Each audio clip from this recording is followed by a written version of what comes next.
The AgustaWestland deal controversy, which is now going to be probed by the CBI. In fact, the CBI has also received that formal request to begin its probe this morning. Joining me this hour is former Air Chief Marshal SP Tyagi, who in some reports has now been named as one of the people who received that bribe in that case. Sir, how would you respond to that big allegation?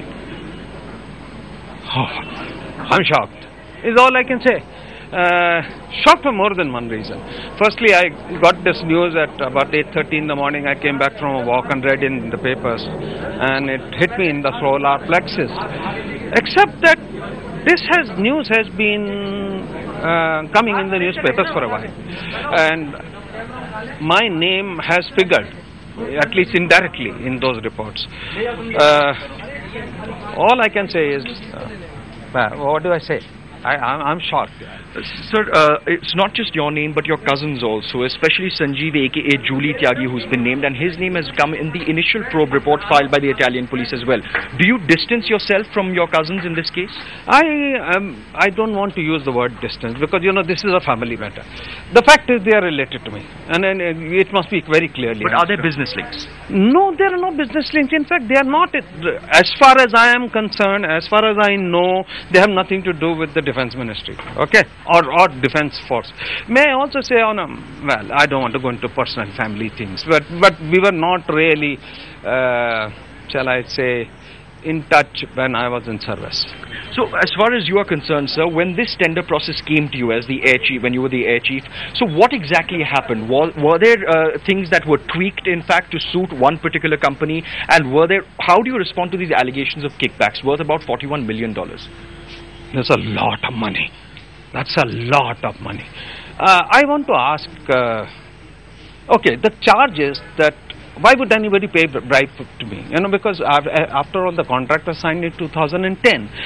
So the charge is that I tweaked the system or tweaked the requirements to suit AgustaWestland. Basically, they would not have qualified for the competition had I not tweaked the requirements. That is the essential charge.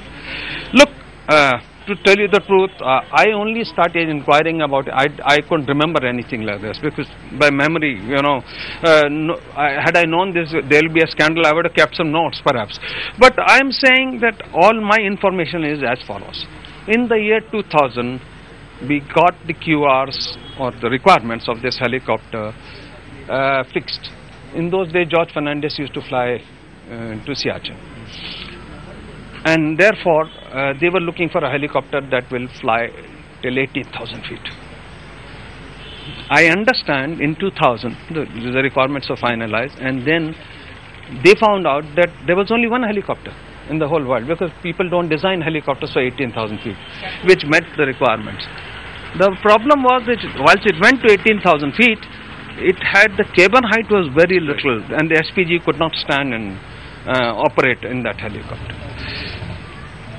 To the best of my knowledge, the then PMO and the PS to the PMO then approached the Ministry of Defense and said, look, this competition is too narrow, only one person can supply.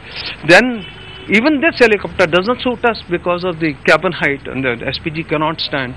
So let us alter the requirements. Let's not go to Siachen. Let's reduce the height to 15,000 feet so that we can cross the... This was said by who, sir? This fact? This was from the PMO SPG lot. You know, this is what... I have not seen these documents. I am only learned... So you're saying the fact that the altitude was reduced was an official decision that was made. So it was not that it was made to suit one particular company. No. And there were more than one company in any case in the company. Supposing. Right. I mean, it was not that... I'm telling you there was only one helicopter that could meet the 18,000. So actually it was reduced for everybody. Right. And the reason was to open the... In fact, one of the suggestions was, let's make these requirements less stringent so that more competitors can come in. Right. And I personally, I mean, I was not around then. Personally, I think it was a good professional decision. Okay, the other thing was the SPG must get involved in it. Right. Because they have to say, you know, you have not consulted them enough, blah, blah, blah. So then the SPG got involved in it. They started saying, you know, what kind of seat and what kind of windows and where can they stand and what kind of defense equipment like missile warning system, etc. must go on it. But the requirements of the helicopter were changed in 2003. And for those reasons that I've explained. Okay. As far as I know, and I checked with all my colleagues, from 2004, when I became the chief, no requirements were changed. But the process of what will be the fittings, etc., went on, and the tender was issued, and RFP was issued in 2006 when I was the chief. So when the tender was issued and the proposal came in, is that when your tenure ended, or just? Well, when the proposals came in, yeah, around that time my tenure ended. One final question, sir. The CBI has received a formal request to start this probe. There has not been an official inquiry on in this case, which has been widely publicized. Are you ready for any questioning? Because the CBI most likely would be seeking clarifications from you. What would you say to that? Yeah, but of course I'm ready. Not only ready, I welcome it. Because, you know, there is a scandal. People must know, and I think the truth must come out. So actually, when was the requirement change, what happened, where happened, who got paid, must be known to everybody. In conclusion, I gather you say that you completely and outrightly reject all the allegations come out in the newspapers and about you receiving any bribes. Absolutely, and I welcome the inquiry. Thank you very much. All right.